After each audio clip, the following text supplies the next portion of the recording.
teman-teman yang dimuliakan oleh Allah Subhanahu wa taala. Kemarin udah aku jelaskan tentang kalimat huruf secara total. Ada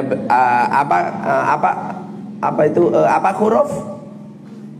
Tidak nama, tidak pekerjaan. Ada berapa tanda-tanda kalimat huruf? 1. Apa tanda-tanda kalimat huruf? Tidak patut. Tanda-tanda kalimat isim dan fiil. Gunakan meja-meja. Meja-meja itu digunakan. Pasang meja.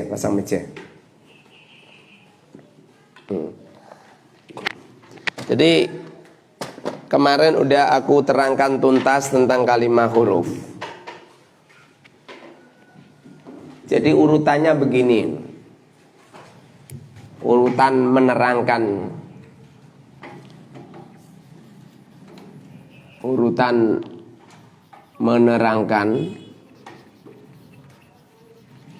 Yang pertama kalimat huruf, nomor 2 kalimat fiil, nomor 3 kalimat isim. Ini sistem metode supaya pembelajaran mudah.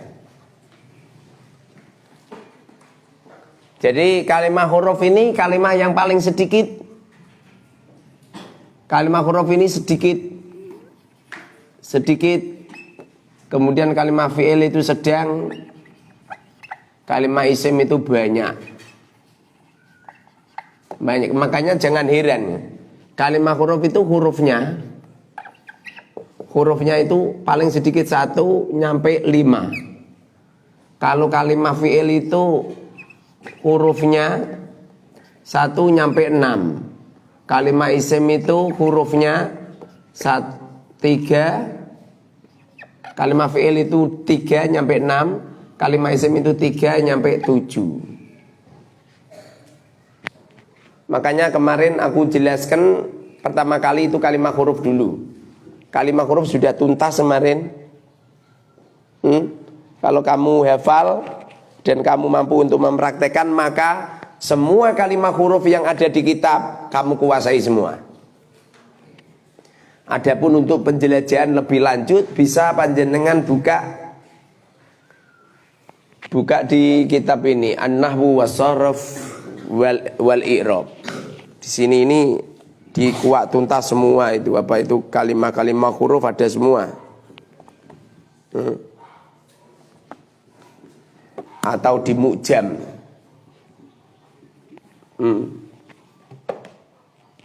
Ada apa itu kalimat-kalimat huruf apa semua. Kalau perlu sampean ini mengumpulkan kalimat huruf yang ada di semua yang ada di Al-Quran. Jadi di Al-Quran itu kalimat hurufnya berapa, tulis semua, dikumpulkan. Nah, santri itu kalau bisa itu banyak karya tulis.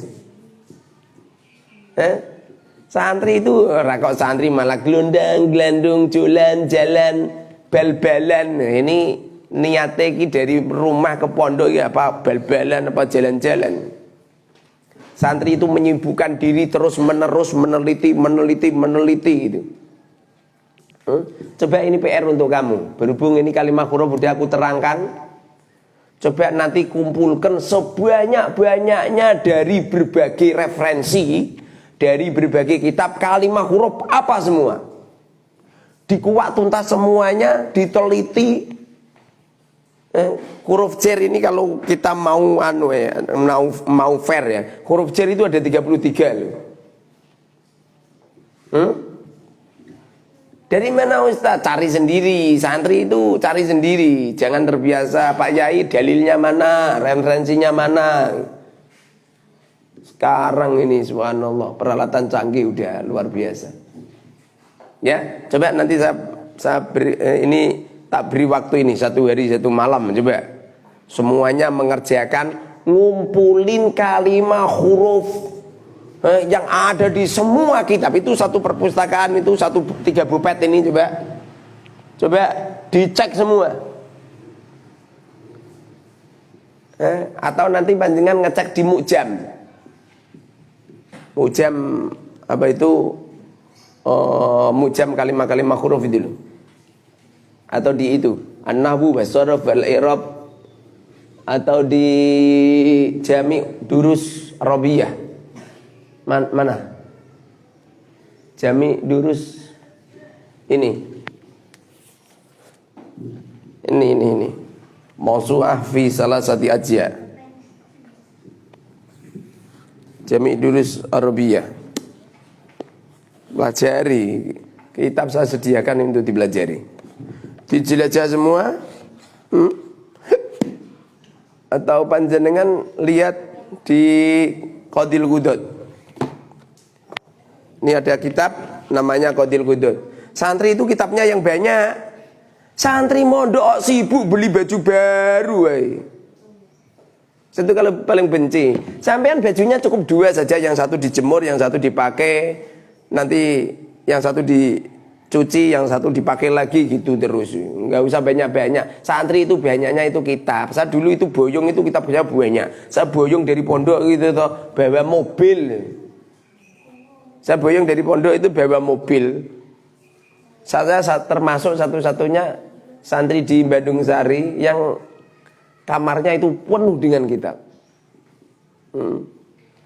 Saya itu setiap dapat kiriman langsung kitab. Kitab saya banyak yang asli. Dulu pas aku boyong, rumah saya tulisi perpustakaan gratis. Pada akhirnya orang-orang berbondong-bondong pinjam kitab saya, nggak ada yang kembali. Bahkan saya pernah silaturahim di tempat santri saya yang alumni. Saya temukan kitab-kitab saya, kitab-kitab besar di rumahnya. Dalam hati saya, ini orang luar biasa ini orang. Husnudone karo kiyaine lu nyampe boyong iki digowo sak kitab-kitabe. Saya itu punya kitab Fathul Bari itu. Kitab Fathul Bari itu berapa juz itu? Itu di mana coba? Enggak ada. Enggak ada. Kitab-kitab yang aneh-aneh yang juznya banyak sirna semua. Saya itu punya Bukhari, punya Muslim mana? Banatul Akam itu ada. Riyadhus Shalihin itu ada. Riyadhus Shalihin itu milik Wahabi, itu jangan dipelajari itu. Itu Riyadhus Shalihin itu Wahabi. Yang boleh dipelajari itu yang Subulus Salam. Subulus Salam itu syarah Bulughul Maram. Terus apa itu Falihin itu apa?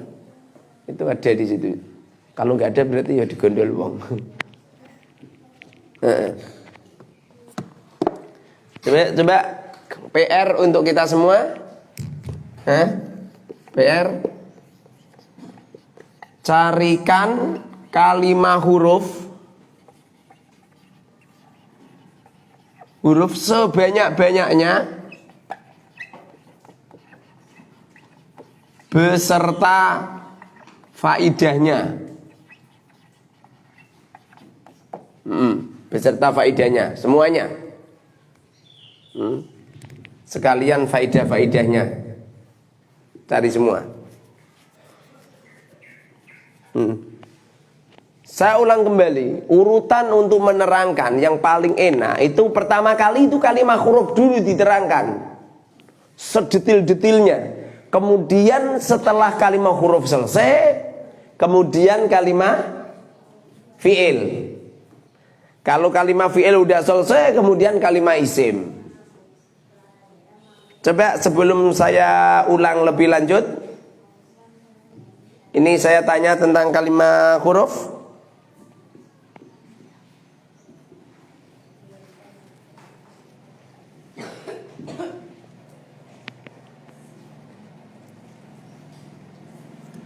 Nanti aja ya, nanti kalau udah selesai.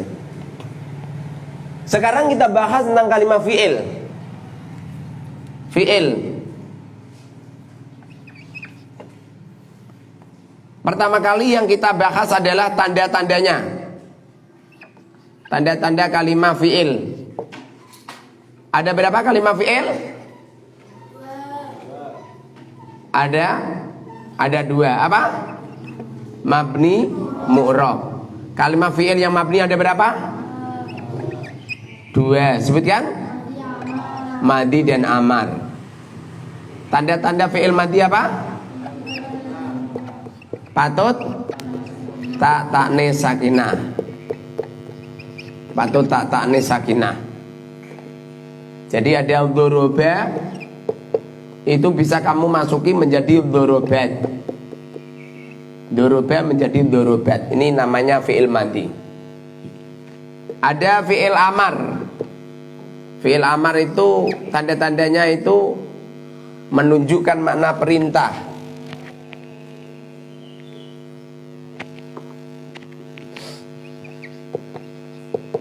Menunjukkan makna perintah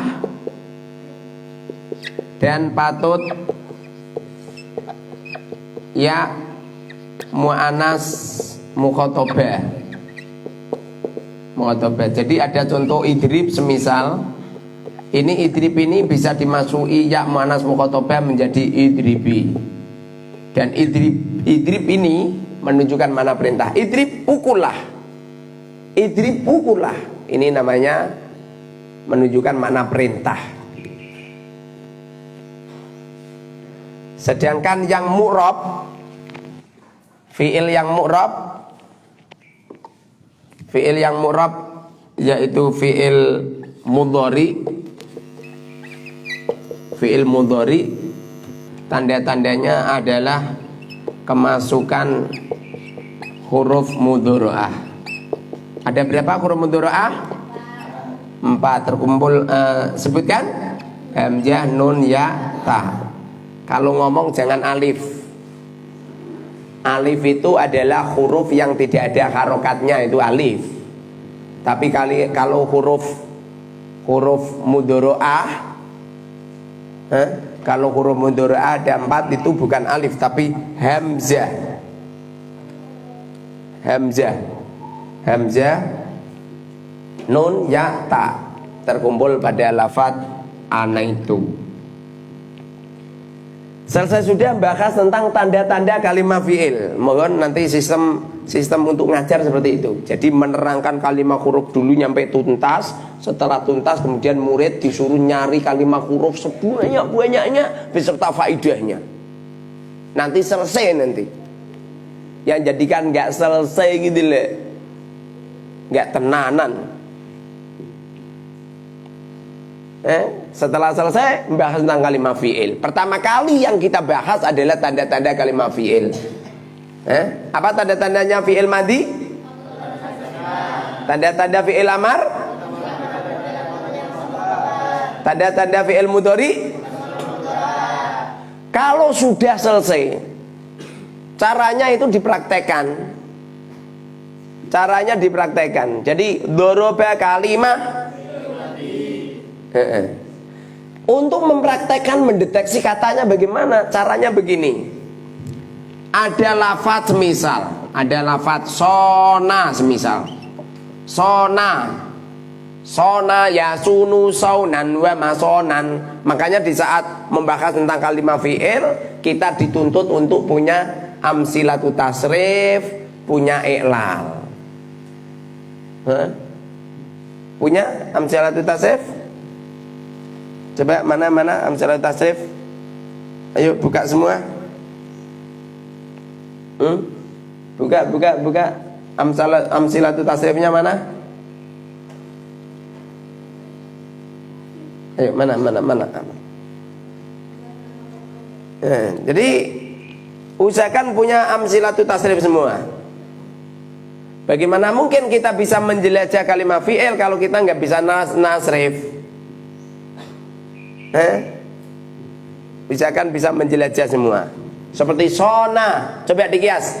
Sona yasunu saunan wa masonan. Soinun wadaka masunun. Sun latasun masonun miswanun. Yang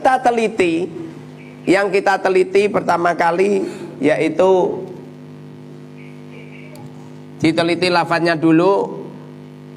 Setelah lafadznya terdeteksi, kemudian kita teliti kalimah apa? Jadi sona ini kalimah apa? Sona kalimah fi'il madhi. Kemudian sebab apa? Sona kalimah fi'il madhi sebab patut tak tanis sakinah. Sona itu mu'rab apa mabni? Mabni. Sebab tidak bisa berubah. Mabninya mabni apa? Mabninya mabni fathah. Sebab ini kalau mabni ya. Kalau murab berubahnya bagaimana gitu. Kemudian i'rabnya apa? Kemudian sebab apa? Kemudian sigotnya apa? Terus alamatnya apa? Alamatnya apa? Setelah mengetahui alamatnya apa, kemudian sigotnya apa? Kemudian binaknya apa? Kemudian madinya bagaimana? Kemudian kiasnya bagaimana? Kemudian iklalnya bagaimana? Kemudian maknanya apa? Dah. Ini cara supaya bisa mahir membaca kitab harus mampu untuk dudul semacam ini. Harus mampu untuk deteksi yang semacam ini. Yang hitam. Dilepas yang merah. Jadi kalau kita setelah paham tentang kalimat huruf, kemarin kalimat huruf udah kita jelajah. Deteksi kalimat huruf kemarin kan pertama kali deteksi lafadznya apa, kemudian kalimahnya apa, kemudian sebab apa, kemudian mu'rab apa mabni, kemudian sebab apa, mabninya apa, kemudian ta'aluk pada lafadz apa, kemudian faidahnya apa, kemudian maknanya apa. Udah selesai. Ini urutan untuk mendeteksi kalimat huruf. Setelah itu kita deteksi kalimat fi'il. Jadi semisal ya, ada lafadz sona kalimah. Jawab serentak. Sona kalimah. Enggak boleh. Mana bukunya mana? Carikan Ustaz. Carikan. Sona kalimah. Jawab semua. Sebab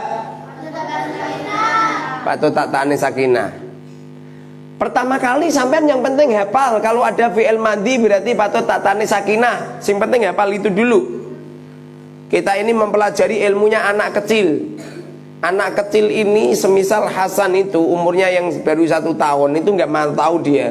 Pokoknya kalau ada orang bentuknya seperti ini umi gitu. Kalau bentuknya seperti itu abi gitu. Dia nggak mau tahu dia. Berlatih. Apa yang terjadi? Anak kecil ini, seorang Hasan yang baru umur 1 tahun, mampu mempelajari bahasa Jawa, tidak harus punya kamus Jawa. Percaya nggak? Dia nggak bisa membaca dan nggak bisa menulis, tapi apa yang terjadi dia mampu. Sona murab apa mabni? Mabni. Sona murab apa mabni? Mabni. Sebab tidak bisa berubah. Mabni apa? Mabni fatkah. Sebab tidak bertemu dengan domir wawu jamak dan domir rafa mutaharrik. Kalau berubahnya ini khusus fi'il mudhari. I'rabnya juga khusus fi'il mudhari. Alamatnya, sebabnya, alamatnya juga khusus fi'il mudhari.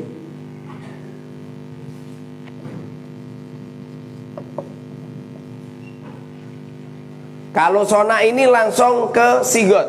Sona sigot fi'il madi. Bina ajwafawi. Mandinya bagaimana?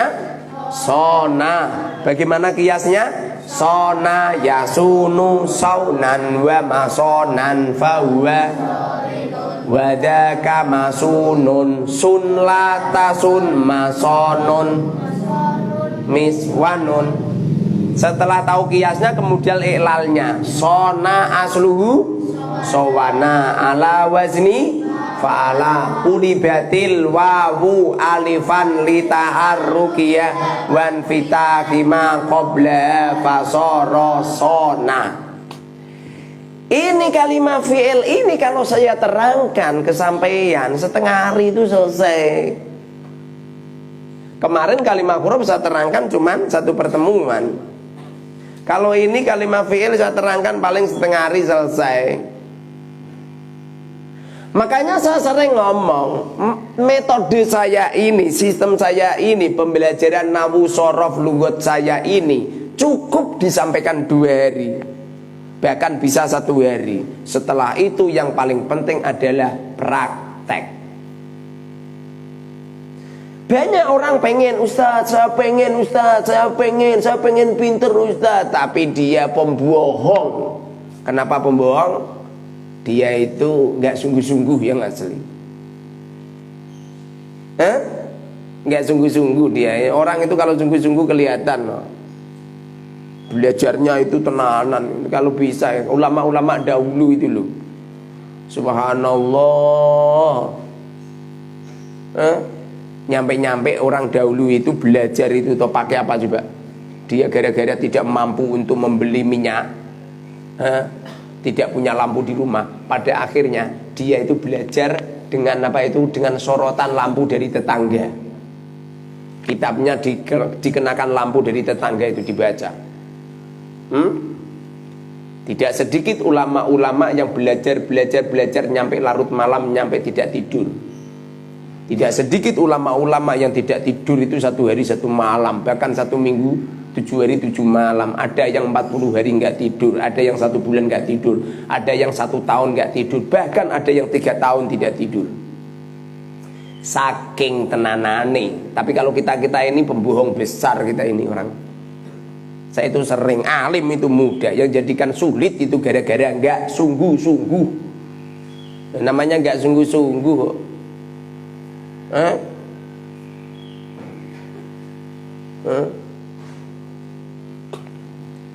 Sekarang kita bahas pertama kali adalah lafadznya dulu. Jadi nanti kalau di kitab ada lafadz apa dijelajah. Semisal ya,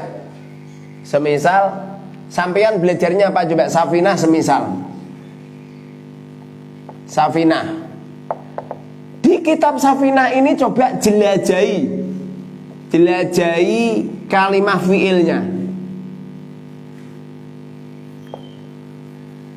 Jadi di kitab Safinah ini sama jelajahi, terus diteliti, lafadznya kalimat fiil itu apa semua. Set ini kumpulin semua, dikumpulin semua.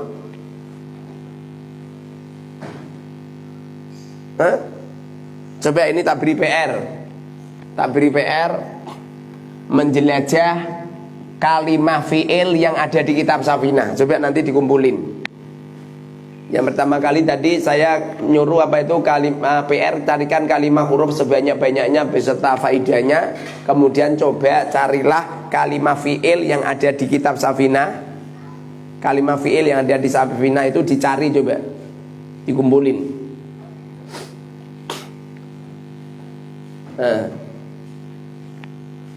Kemudian kalau sudah paham tentang ini, kita pelajari tentang alamat. Ini alamat udah paham. Jadi pertama kali lafadz, kemudian kalimah, kemudian alamatnya. Sebab ini artinya itu alamat. Kemudian pahami tentang mu'rab dan mabni. Pelajari mu'rab dan mabni. Konon cerita begini ya.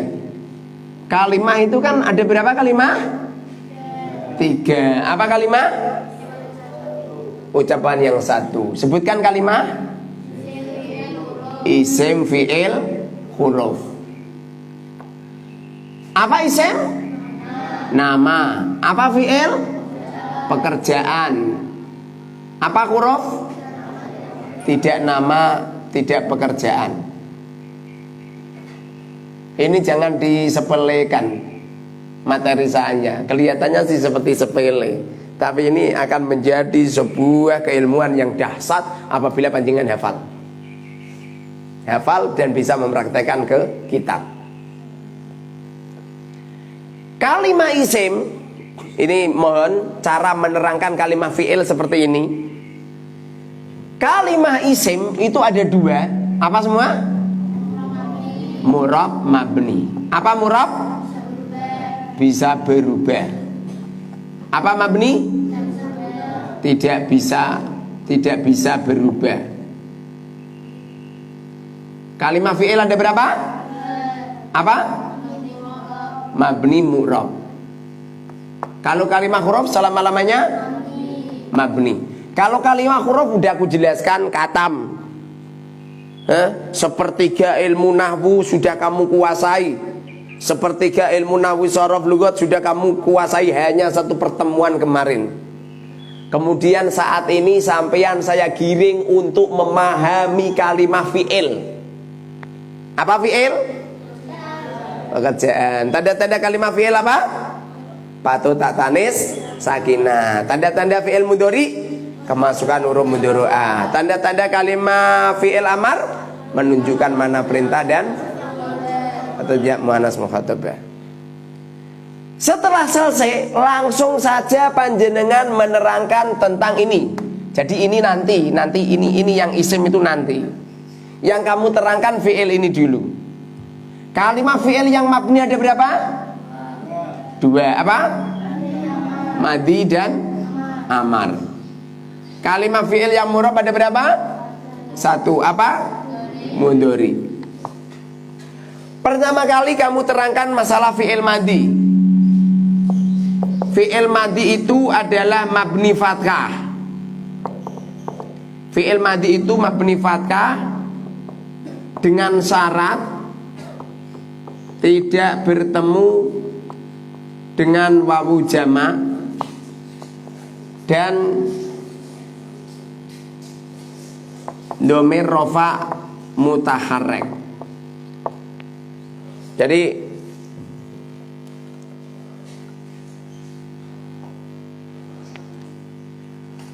kamu terangkan kalau fi'il madi itu mabni fathah. Ini contohnya ya. Doroba. Doroba ini fi'il madi mabni fathah. Doroba ini fi'il madi mabni fathah dengan syarat tidak bertemu dengan wawu jamak dan dhamir rafa mutaharrik. Saya membuat contoh ya. Itu diperhatikan apa? Rekamannya perhatikan orang ngebil. Saya membuat contoh doroba. Kalau kita kias, dorobel, dorobel, dorobu, dorobat, dorobata, dorobena, gitu. Dorobena, dorobeta, dorobetuma, dorobetum, dorobetum, dorobeti, dorobetuma, dorobtunna, dorobetu, dorobena. Ini pada lafaz doroba, doroba, dorobu dan lain sebagainya. Ini kalau ada fi'il madi bertemu dengan wawu jama', ini bertemu dengan wawu jama', maka mabni dhammah. Kalau bertemu dengan dhamir rafa mutaharrik, maka mabni sukun. Kita perhatikan pada lafaz dorobu. Dorobu ini bertemu dengan wawu jama', makanya mabninya dhammah. Dorobu, dorobu ini mabni dhammah. Makna daripada mabni itu tidak bisa berubah. Yang tidak bisa berubah itu harokat terakhirnya. Perhatikan.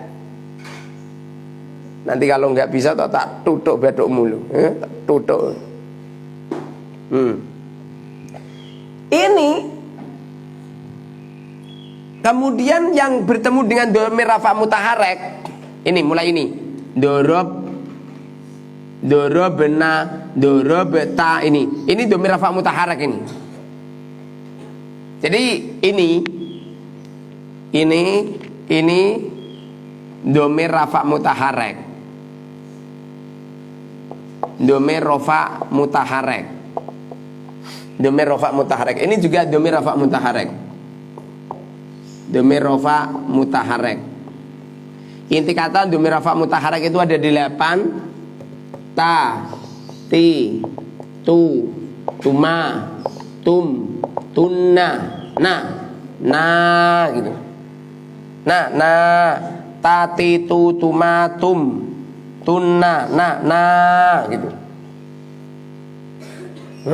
Nyampe di sini ada yang gak paham? Saya ulang kembali. Setelah sampeyan menerangkan, menjelajah tentang kalimah fi'il yang ada di kitab Safina itu, kemudian sampeyan teliti tentang kalimah fi'il ini. Kalimah fi'il itu mabni fathah dengan syarat apa? Tidak bertemu dengan wawu jamak dan domir rafa mutaharek. Kalau ada fi'il madhi bertemu dengan domir wawu jamak, maka mabni dhammah. Kalau ada fi'il madhi bertemu dengan domir rafa mutaharek, maka mabni sukun. Domir rafa mutaharek ada 8. Sebutkan: tati, tu, tuma, tum, tunna, na. Makanya sampean lihat dorob, na dorob, ta dorob, tuma dorob, tum dorob, ti dorob, tuma gitu. Rob ini namanya mabni sukun. Paham sampai di sini? Paham ya? Selain ini mabni fathah, dorobat mabni fathah, dorobat mabni fathah, dorobata mabni fathah. Selesai sudah bahas tentang fi'il madhi. Sekarang bahas tentang fi'il mabni yang nomor 2, yaitu fi'il amar. Fi'il amar. Fi'il amar itu mabni sukun. Sampean membuat contoh idrib, ini mabni sukun ini. Tapi kalau kita tengok kiasannya, seperti contoh idrib, idriba, idribu, idribi, idriba, idribna, idribna. Ini kalau kita tengok, ini idrib mabni sukun, ini mabni sukun. Idriba mabni fathah, idribu mabni dhammah, idribi mabni kasroh, idriba mabni fathah, idribna mabni sukun. Sehingga kita bisa simpulkan bahwa fi'il amar mabni sukun ini dengan syarat tidak bertemu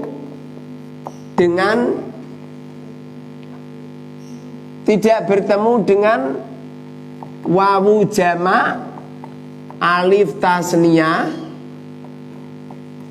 dan ya mu'anas mukhatabah. Ya mu'anas mukhatabah. Ini mabni sukun sebab tidak ada wawu jamak dan alif tasniyah dan ya mu'anas mukhatabah. Beda dengan idriba ini. Idriba ini bertemu dengan alif tasniyah. Dengan alif tasniyah. Idriba gitu. Kalau idribu ini bertemu dengan wawu jamak. Idribi bertemu dengan ya mu'anas mukhatabah. Idriba bertemu dengan alif tasniyah. Sehingga fi'il amar itu mabninya adalah mabni sukun dengan syarat seperti tadi. Sekarang kita selesai bahas fi'il madhi, fi'il amar. Sekarang bahas fi'il mudhari. Fi'il mudhari.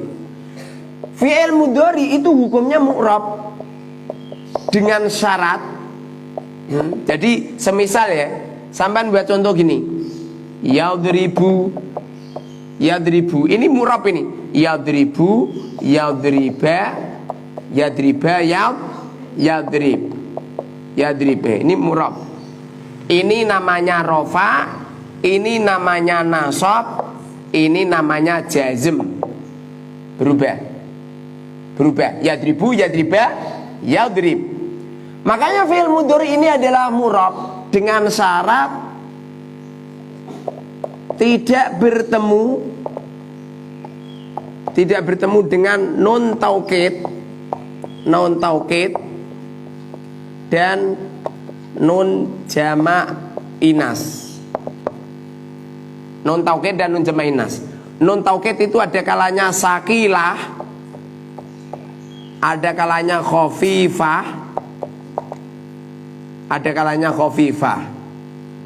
Yang kemasukan nun taukid sakilah seperti contoh yadribanna. Yang khafifah seperti contoh yadriban. Kursi singkirkan. Yang nun sakilah seperti contoh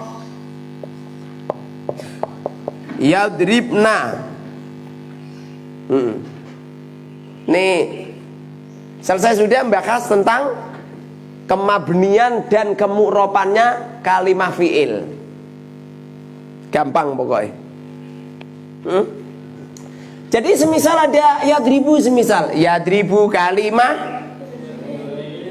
Jawab serentak, yadribu kalimah. Sebab murab apa mabni? Sebab bagaimana perubahannya? I'rabnya? Sebab sepi dari amil nawasib dan amil jawazim. Jadi yadribu ini fi'il mudhari dibaca rofa dengan syarat sepi, ikuti bahasa saya saja, sepi dari amil nawasib dan amil jawazim. Kemarin udah aku jelaskan tentang amil nawasib dan amil jawazim. Jadi ada lafadz yadribu. Yadribu ini tidak ada amil nawasib dan amil jawazimnya, makanya dibaca rofa. Irham, carikan bagus. Kalau nggak mau ngaji tahu suruh pulang. Kalau nggak mau ngaji suruh pulang, nggak niat itu orang. Saya tuh nggak begitu seneng ada santri saya ngaji, kamu nggak ngaji. Pulang angkat kaki dari pondok. Sini itu pondok gratis sebenarnya. Sampean itu makan, minum, fasilitas semuanya sak kitabnya gratis. Sampean waktu saya ngajar kamu nggak ngaji, pulang. Dengarkan ini, sampaikan ke yang lain. Dengarkan mbak-mbak. Kalau saya ngaji ada santri yang nggak ngaji, suruh pulang. Ngentek no sego, paham? Dengarkan itu. Fi'il mudhari dibaca rofa dengan syarat sepi dari amil nawasib dan amil jawazim. Fi'il mudhari dibaca nasab apabila kemasukan amil nawasib, amil nasib. Contoh ya, ada yadribu kamu masuki an semisan menjadi ayyadriba. Begitu juga apabila ada fi'il mudhari dibaca jazm apabila kemasukan amil jawazim. Kita membuat contoh yadribu semisal, kemudian ada contoh lam menjadi lam yadrib. Selesai sudah membahas tentang ini. Jadi yadribu dibaca rofa sebab sepi dari amil nawasib dan amil jawazim. Coba ditulis dulu, nanti langsung maju satu persatu. Yuk.